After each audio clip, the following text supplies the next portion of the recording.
We have players jumping out of the battle bus. If you, right now, based on the path that you see on your screen, if you were here, where would you go? And, you know, I know pro players, one of their favorite things, they wake up in the morning, boot up Fortnite, see what's changed, and here we are. Gotham City is in the game. Yeah, absolutely. But no, all jokes aside, you really want to get to your favorite place, wherever that may be. And if your old favorite home was the previous Tilted, it's okay. Hopefully you had enough time to get your run-ins and explore the new Gotham City. Just barely making it out. More shots still, trying to tap fire that down, lands over the quarry and begins to build up. What do, right? You push your team out, you pursue that this early in the game, I'd only assume, but here we are, we're hopping into the next area here. ECV Carzola is going to get taken out by Njirun, and he's going to get behind another player. Snap is going to get owned right there as well. It's a nice little, oh my, nice little shot right there. I would say that's a solid three-piece to start the day here in Retail Row. There is still another trio. We talked about this yesterday watching Europe. Retail, one of the more contested spots because all the gold loot you can get so easily by breaking those husk spawners, it's insane. Now look for the sidewall here, Lupo. Remember that 50-50 has fair opportunity to take any of these walls. A little bit of a different pace now in PvP, I would say.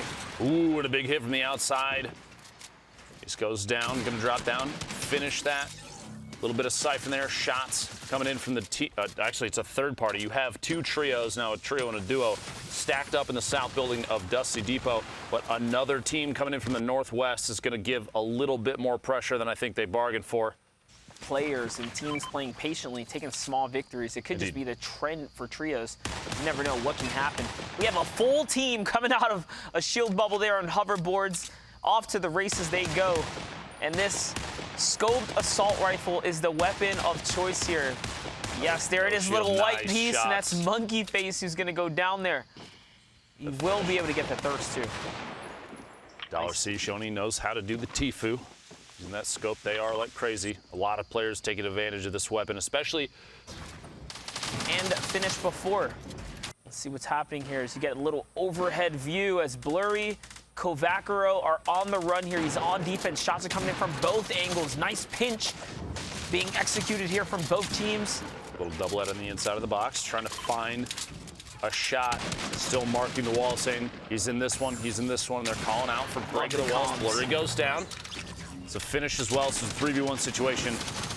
W key engaged at this point. Potential pick up a freebie right there, and Kovacaro goes down as well. There was not much he could do. He did put up a great fight, though. You can see raises health and loses health, both taking multiple shots, but Frey being that extra. For Sunday, a loadout here, honestly, pretty insane.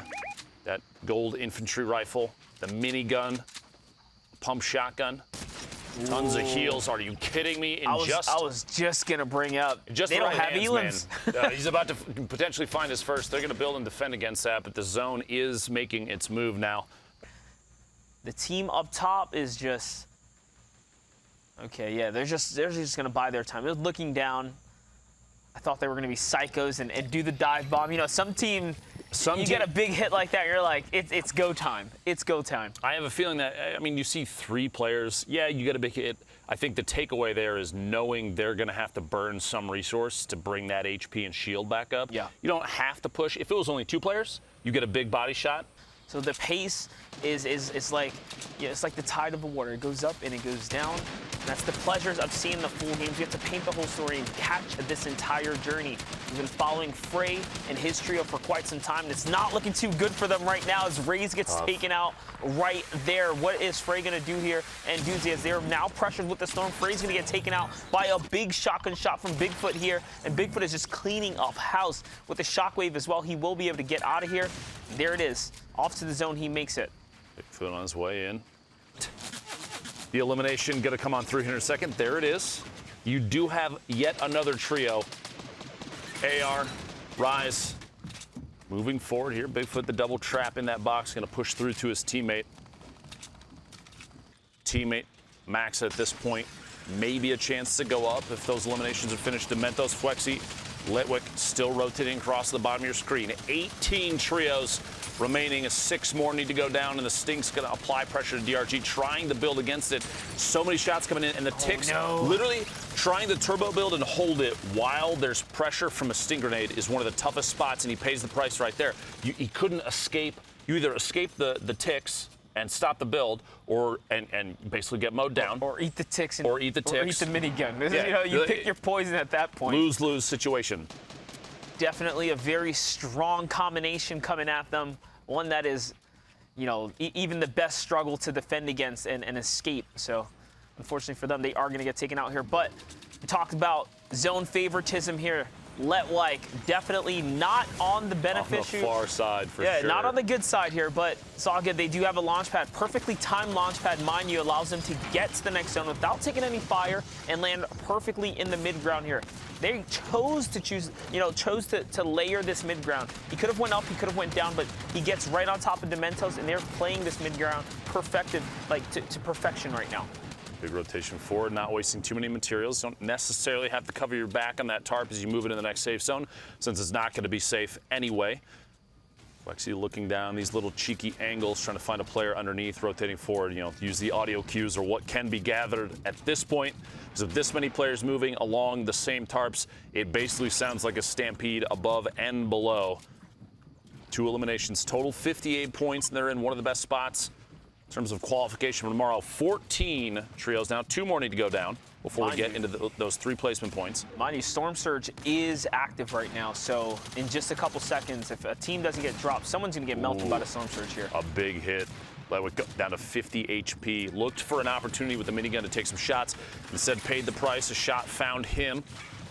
Couple splashes, a little bit of a team heal in the trap behind. Finds that player on the outside.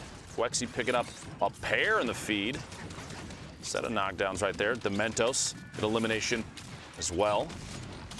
This is why they're in the lead right here. This trio is popping off here in the end game, really catching a chain of eliminations. But now Letwick's under pressure. Let's see how he handles this situation, as he needs to get his teammate over in a box to his left-hand side, but he decides no, he's going to continue his tarp. He's leading out. He's got a clear path above him. And someone is actually snaking right across the top as well, just above his tarp. And there it is. That's the pressure. Someone can sneak in, especially if you're tarping with just wood in the final moment. So Letwick's going to get snuck up on and taken out. And Dementos is left to fend for himself here. If he can hold out, he can squeeze out some placement point to continue to hold that lead threshold, because they already have the elims that they need. Looks like on the rotation there, Dementos take a little bit of fire from $C and squad all the way on the high ground, still trying to make his way forward. Multiple moments in there, Letwick paid the price, trying to get a peek, like a quick pump. Player would hit first just ahead of time, then the drop in from behind. 8 trios remaining. We move towards the very end of this game. 9 seconds until we see the move to Circle 9 and the finish of this game. I just wanted to point out, you see Dementos is hyper vigilant now. He's looking up, he's looking down, he's trying to stay away from the cluttered areas. There's a duo, a little pair right below him, kind of keeping track of him. It looks like it was Nate who's going to eat the storm after taking the shot from Dementos, and that's going to convert on him. He could not flick in time, though, and he gets taken out by Squalls in the low ground. This is looking like $C and his trio's game to win. You have Snatter and Darkarino. Can they close out in these final moments here, as we're looking at a 3-way battle right here? 6 eliminations total for this squad. Shots underneath, trying to find the toes below this build. Can he do it? Gonna backpedal just a little bit. It is literally a 3v2 all the way down to the end. And the final set of eliminations, Darkarino, Snader, $C securing the victory royale. It after the results here, and no surprise, Flexi, Letwick, and Dementos up top. 1 victory row, 30 elims, 69 points. Well done from them there. But $C, Dark, and Snatter, that is now their 2nd victory royale, so very well done from them, pushing them up to 47 points. So a clear separation from the top 1 and 2 teams. But again, it's all about the top 8 right now. So let's flip it on over, since 29, 27, 27. I want to see who else is in striking distance, because there's only 2 more matches to be played right there. Now you can see right coming in Just outside, you can see Prince, Hellfire, and Downs 2K, and then Mexi, Smeef, and Scram, all very much within striking distance. Realistically, all of these guys still with a couple of games left